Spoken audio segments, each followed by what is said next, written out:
Hey guys, Adam Stone here at Major League Pickleball in Dripping Springs, Texas. Had a great weekend to play and happy to do a video for my boy Deckel Bar for Pickleball 360. Today we are gonna work on our third and fifth shot ball trajectory. I know the main thing is just to make those shots, but when we get to a little bit higher level, there's some specific situations where I think having a little more height on your ball or having a little bit more risky linear ball path can really help you out. I got my men's doubles partner here, Deckel Bar. We're gonna do some demonstrations about these shots. Let's get into it. Today we're gonna talk about third shot and fifth shot ball trajectory and also the difference between paddle positions when we're at the kitchen and we're in the midcourt. I think, guys, that everyone's trying to make their third shots at all levels, one of the most difficult shots in the game. But I think when we get into the 4.0 plus skill range, that we can be looking for some different situations to do some different things with our third and fifth shot drops. The main thing we want to be thinking about when we're in these situations during a match is our footwork and our balance. If our balance is where we need it to be and we are stepping into our shot comfortably, we can have a little bit more of a linear ball trajectory where we might be able to create a few airs or some pop-ups from our opponents.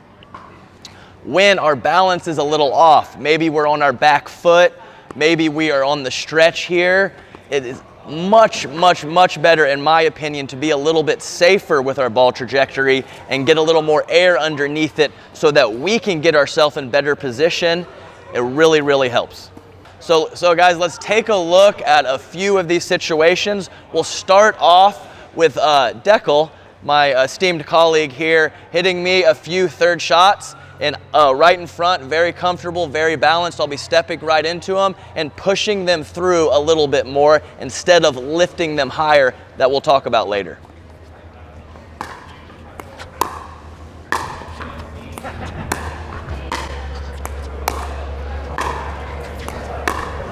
Oh, missed that one.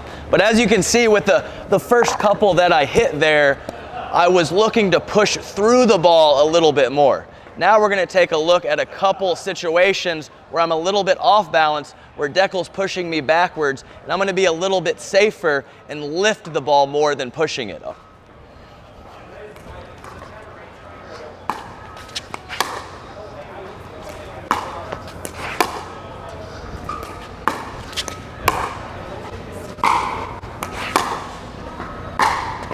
All right, that was 3 or 4 solid ones there. And as you can see, I am at a little bit more risk with that ball bouncing up for Deckel, but as long as he can't hit down on that ball out of the air, I'm okay on my next couple shots to get myself in better position and start moving forward.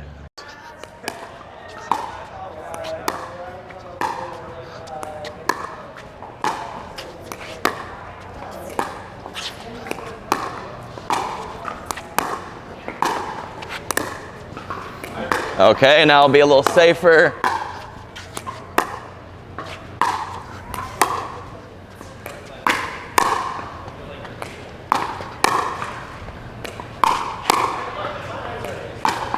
There we go. Phew. Another thing I want to talk about today, guys, is paddle position. I think everyone knows that when we're at the kitchen line, the paddle up straight in front or a little bit cocked toward the backhand side is usually the best way to protect your body up at the kitchen. But I think a lot of people get in trouble when they are on either transitioning forward or have moved back and are scrambling a little bit when their opponents are on offense. They tend to keep the same paddle position. And I think that this is a bit of a mistake. When you're on defense, you just don't have a lot of time. And to bring your paddle from high to low to scoop that ball off of your shoe tops is one extra step that we don't need to have in the process. So one of my favorite shots and one of the shots that I'm a little bit more known for is some of my digs from the midcourt. It helps to be 5'8" and have that low center of gravity, but I think what really helps me is when I get into that situation and I know that I'm on defense and my opponent is putting the pressure on, I have my paddle position much lower. I of course have my nice wide athletic base here and a nice low paddle position because At the kitchen, you must protect up here. When you are in the midcourt, everything up here you can disregard. All of those shots are going out. So having your paddle position lower to make those digs from your shoe tops is definitely the preferred paddle position in my opinion.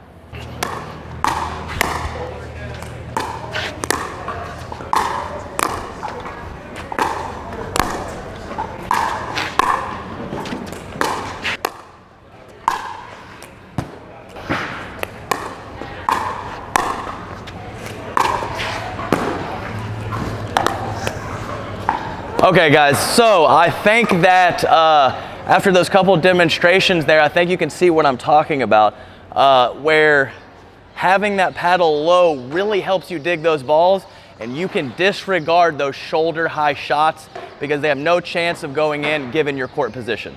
Okay, here we go.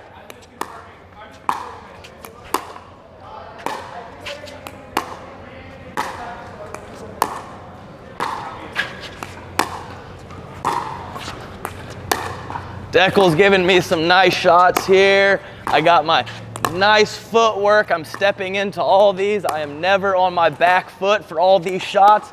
And notice my nice linear ball path here.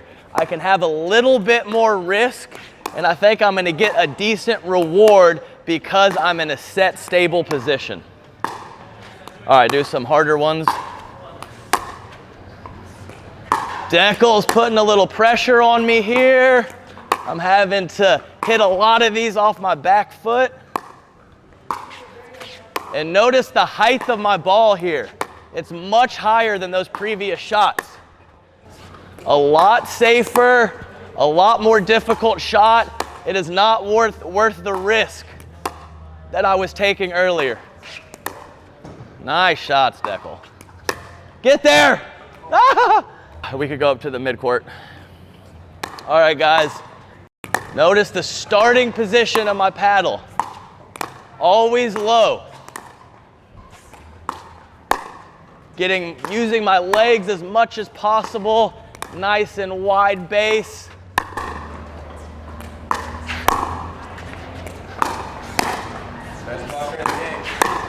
Downy soft. Downy soft, baby. But look, guys. If Deckel's hitting me the same shots and I'm up here, it is a huge step and a huge difference when we don't have time. Our opponents are putting pressure. That extra step of bringing our paddle down is absolutely monumental and really gonna get you in some bad situations. A couple more.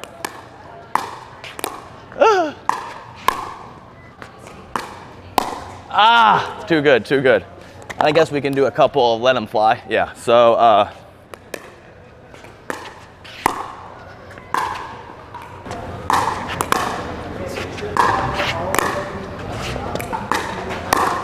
notice how, oh gosh, I played an out ball. Don't do that. Most underrated skill in pickleball right there.